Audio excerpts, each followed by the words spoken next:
Uqbat ibn Amr, he asked the Rasul sallallahu alaihi wasallam, what will give me success? What will give me safety? And the Rasul sallallahu alaihi wasallam, he gave three very, very brief replies. Rasul sallallahu alaihi wasallam, he said, number one, amlik alayka lisanak. Learn how to control your tongue.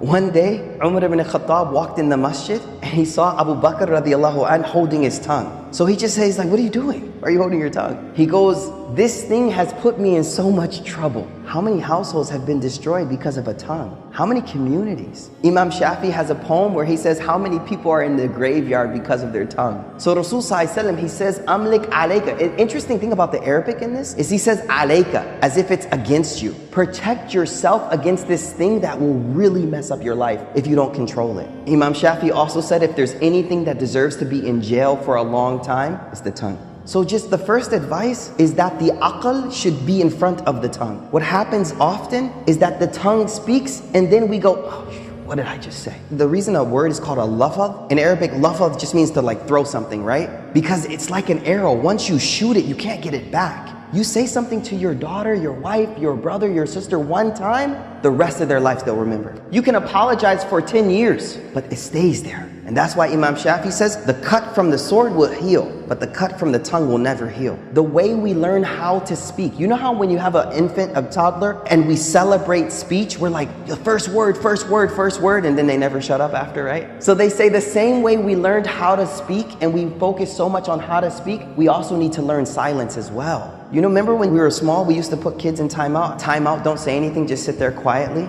I think a lot of us adults need some timeout, you know what I mean? So learn how to be quiet more, number one.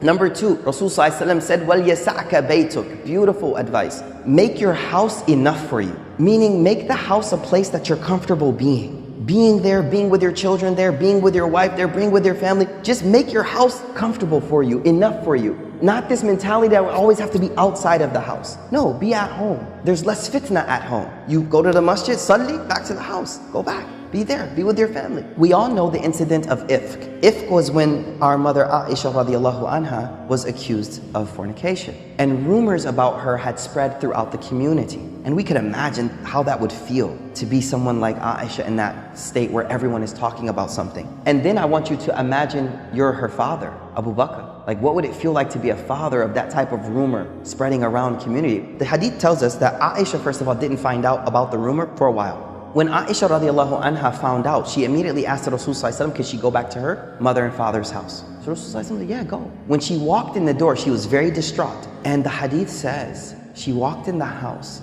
and her mother saw her face and she immediately started to comfort her. But Aisha says, when I walked in the house, I could hear my father on the roof of the house reciting Quran. There's a communal problem with your own family. But where is he at? He's on the roof of his house, وَلْيَسَعْكَ بَيْتُكَ, and he's reciting Quran.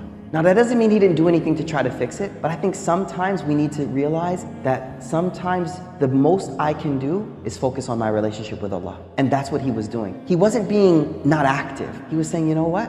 Maybe this is out of my hands and maybe I need to focus on my relationship with Allah. The third advice that Rasul sallallahu alaihi wasallam says, now this is important. Where's our mental focus at? What are we focusing on in life? Rasul sallallahu alaihi wasallam, he wants to direct our priorities. The end of this hadith says, وَابْكِ عَلَى خَطِئَتِكَ. Cry over your sins. Now, the only way you'll cry over something is when it's a priority in life and when you focus on it. And so what I feel this hadith does for me is it reminds me that there are a lot of problems in the world right now, whether they be global, whether they be communal, whatever they may be.